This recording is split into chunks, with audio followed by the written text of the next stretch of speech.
Voltamos com o Horizonte Debate. Se você chegou agora, seja bem-vindo, seja bem-vinda.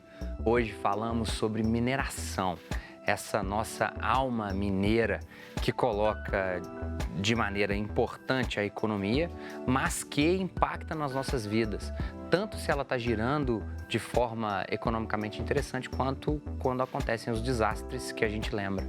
Pelo WhatsApp da TV Horizonte, no 31 996428473, esse número que está aparecendo aqui, você consegue conversar com a gente. Daqui a pouquinho leio duas participações. João, perdão, e me corrija, a demanda não caiu. A demanda de minério de ferro nem de produtos minerais não caiu.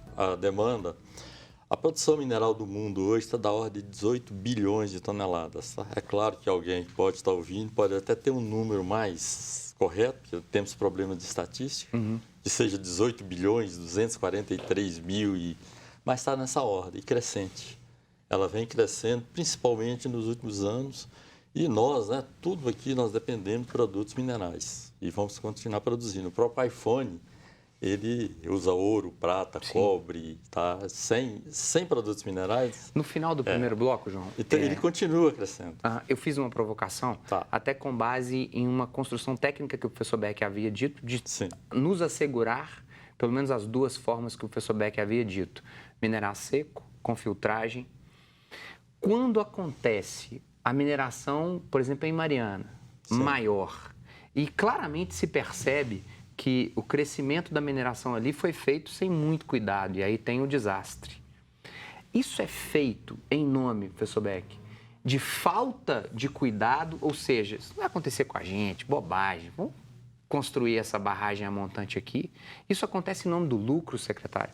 O que é determinante para que a mineração não consiga chegar, que eu acho que é esse o tema mais importante do nosso programa, a equação entre minerar com sustentabilidade. Por que não acontece, professor Beck? Olha, se nós olharmos a história da evolução humana, nós vamos ver que muito do desenvolvimento científico-tecnológico, infelizmente, foi ocasionado por tragédias. Nós temos o caso de uma empresa brilhante mundial, a Boeing, que teve 2 acidentes recentes, onde morreram 386 pessoas, num espaço de 6 meses. Em função de uma aeronave nova, né? Por conta de um problema de tomada de decisão, inteligência artificial aplicada, baseada em sensores que não tinham o nível de redundância correto, etc. E aí vai. E faz um ano que esse modelo de avião, que já tem mais de 6 ou 7 mil unidades vendidas, seguramente acima de 5.500 unidades vendidas, que não podem ser entregues, porque eles estão reformulando todo o sistema. Isso, evidentemente, ao final, será um avanço tecnológico e uma correção de um problema tecnológico. Eu faço um paralelo em relação ao que aconteceu com a nossa indústria. Tem muito daquilo que o secretário falou, no aspecto de que é difícil julgar. Tem muito do que o João falou, no aspecto de que as tomadas de decisão penderam muito, num determinado momento, para a competição econômica e participação de mercado em nível mundial. E eu creio que houve muito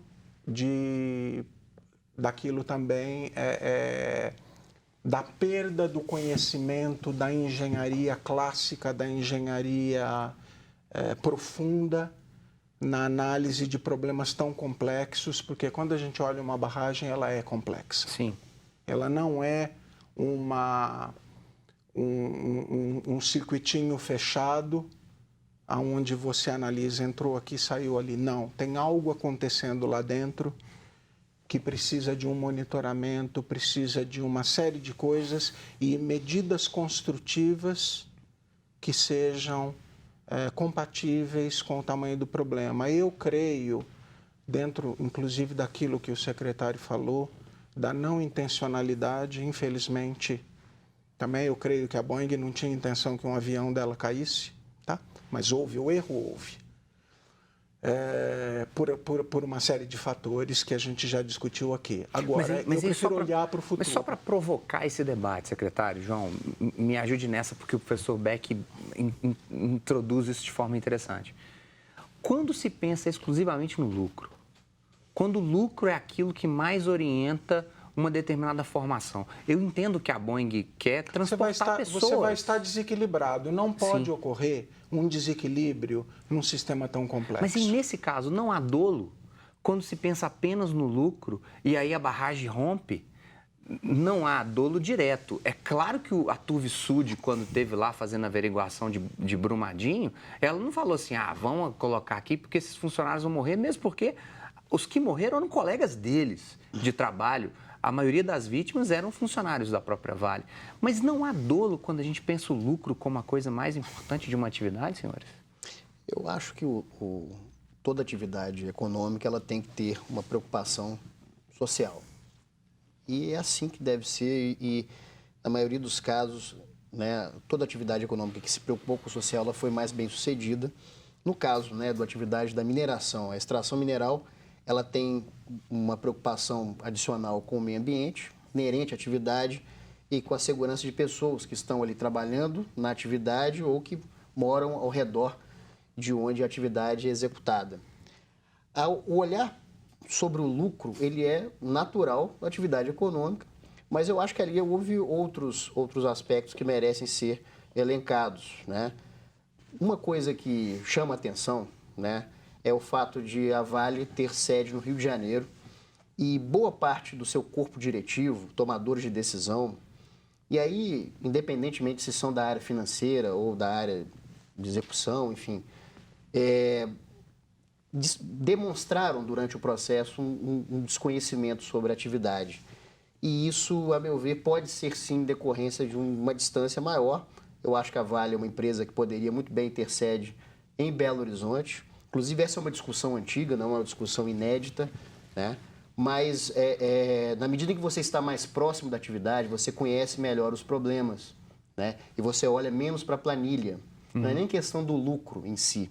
É você não se fiar apenas em números, apenas uma planilha, uma leitura fria da realidade. Está certo que a Vale tem boa parte da sua atividade no Pará, distante do Rio de Janeiro, portanto, mas o core, né, da empresa, ao longo de sua história, sempre foi Minas Gerais. A empresa nasceu em Itabira, mas em Itabira não teria condições de prosperar como empresa, como sede de empresa.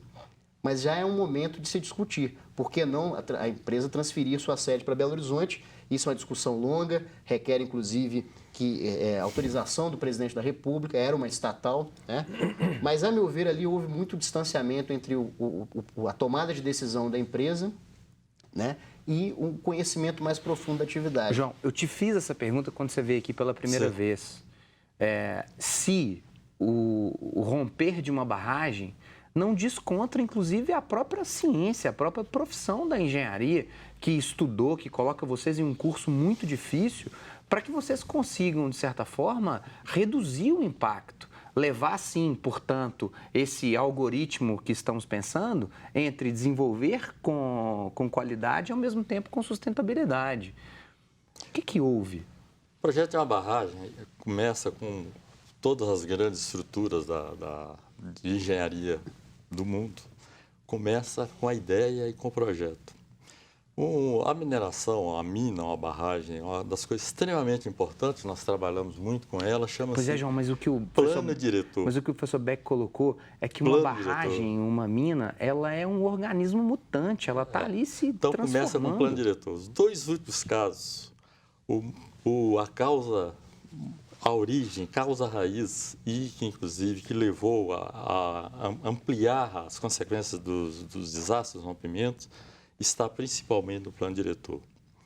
E depois dele montado, você começa a construção de uma estrutura desse porte, a inércia é muito grande. Até para fazer correções depois é muito complicado. E da forma que elas foram conceituadas e montadas, tá, deixou falhas que contribuíram para que, na sua sequência, no seu crescimento, levasse, inclusive, a criar essas falhas, levasse à ruptura. A partir, inclusive, do plano diretor. O que é possível fazer, senhores? Claro, né? O que nós sempre discutimos e todos os projetos que nós já temos trabalhado, você tem de ter, no plano diretor, tem uma atenção muito grande com uma outra característica que se perdeu. Grandes projetos e grandes empresas têm de ter equipes multidisciplinares ou interdisciplinares e ter diversos níveis de experiências. E em algumas empresas, a memória técnica, a estrutura histórica de tecnologia foi perdida. Entendo.